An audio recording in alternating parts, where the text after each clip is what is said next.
വീണ്ടും ഒടുക്കത്തെ പെട്ടെന്ന് രാജാവ് ഉദ്യാനത്തിൽ നിന്നും ഒരു കുറുപ്പ് മെല്ലെ മടക്കും. രാജാവ് വീണ്ടും ചിരിച്ചുകൊണ്ടേയിരിക്കും. വലിച്ചെറിയും ചാടി എന്നിട്ട് വീണ്ടും വീണ്ടും ഇതിനിടയിൽ രാജാവ് എന്തോ ആലോചിക്കുക. പെട്ടെന്ന് രാജാവ് മടിയിൽ നിന്ന് മൂക്കിൽപ്പൊടി കയ്യിൽ കുത്തുന്നു. മെല്ലെ വലിക്കും, ശക്തിയായി വലിക്കും, വലിച്ചുകൊണ്ടേയിരിക്കും. ഇത് കണ്ടിരുന്ന ഭൃത്യൻ തുമ്മുന്നു. തുമ്മലോടെ തുമ്മൽ. ഇത് കണ്ടുന്നത് രാജാവ് ചിരിക്കുന്നു, പൊട്ടിച്ചിരിക്കുന്നു, പൊട്ടിച്ചിരിക്കും, പൊട്ടലോടെ പൊട്ടൽ. ഈ സമയം ഭൃത്യൻ രാജാവിനെ നോക്കി പുച്ഛിക്കും.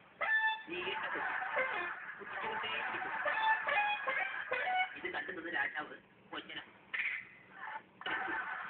ഭൃത്യന്റെ കാലം വായിക്കൊഴിയാതെ രാജാവ് ഭൃത്യനോട് പിടയ്ക്കുന്നു. ഭൃത്യനെ കൂടിയും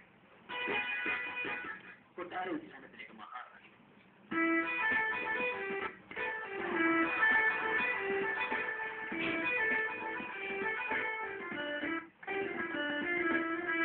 മഹാറാണിയുടെ മുഖം കണ്ടാൽ പട്ടി കഞ്ഞി വിട്ടു. അതേപോലെ മഹാറാണിയും ഉലാക്കുന്നതിനിടയിൽ മഹാറാണി ആവശ്യമില്ല.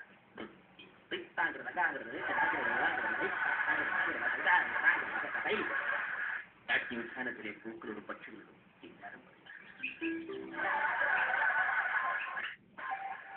മഹാറാണി ബോറടിച്ചുകൊണ്ട് ഉദ്യാനത്തിൽ. ഈ സമയം കൊട്ടാര ഉദ്യാനത്തിലേക്ക് രാജകുമാരി പ്രവേശിച്ചു.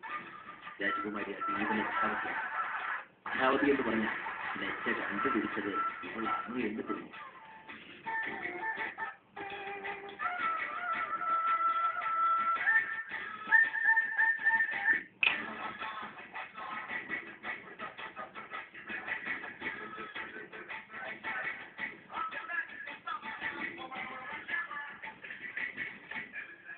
രാജകുമാരി കൊട്ടാരോദ്യാനത്തിൽ വീണ്ടും വിലാസലോടും രാജകുമാരി ഉദ്യാനത്തിൽ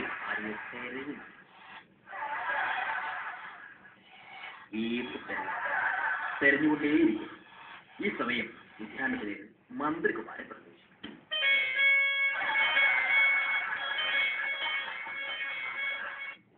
മന്ത്രികുമാരൻ അതീവ സുന്ദരനാണ്.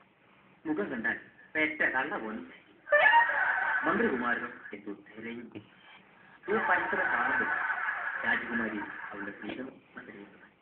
പെട്ടെന്ന് ഇവർ പരസ്പരം കണ്ടുമുട്ടും. ഇവർ സന്തോഷത്തോടെ ഇവരെടുക്കുന്നു.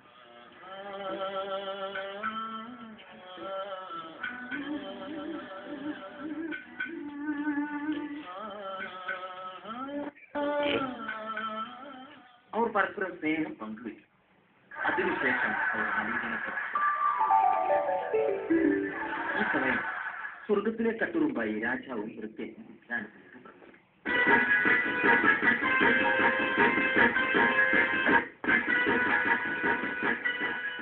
രാജാവ് ഉദ്യാനത്തിൽ ഉലാത്തുകയാണ്. കൂടെ വൃത്യനുമുണ്ട്. ഉലാത്തുന്നതിനിടയിൽ പെട്ടെന്ന് രാജാവ് വൃത്യന്റെ മുഖത്തേക്ക് നോക്കി. ഈ സമയം വൃത്യൻ രാജാവിനെ കൊഞ്ഞനം കുത്തുന്നു. ഇത് സഹിക്കുകയ്യാതെ രാജാവ് വീണ്ടും ഉലാത്തും. പെട്ടെന്ന് രാജാവ് മന്ത്രികുമാരനെയും രാജകുമാരിയെയും കാണും. ഈ രംഗം കണ്ട മഹാരാജാവ് കോപം കൊണ്ട് വിറയ്ക്കുന്നു. വീണ്ടും വിറയ്ക്കുന്നു. വിറയിലോട് വിറയും. വിറച്ചുകൊണ്ടേയിരിക്കുന്നു. രാജാവ് ദേഷ്യത്തോടെ തന്റെ ഉടനും വാൾ വലിച്ചെടുക്കുന്നു. മന്ത്രികുമാരനും വാൾ വലിച്ചെടുക്കുന്നു. അവർ രണ്ടുപേരും സിംഹത്തെ പോലെ ഗർജിക്കുന്നു. വീണ്ടും ഗർജിക്കുന്നു.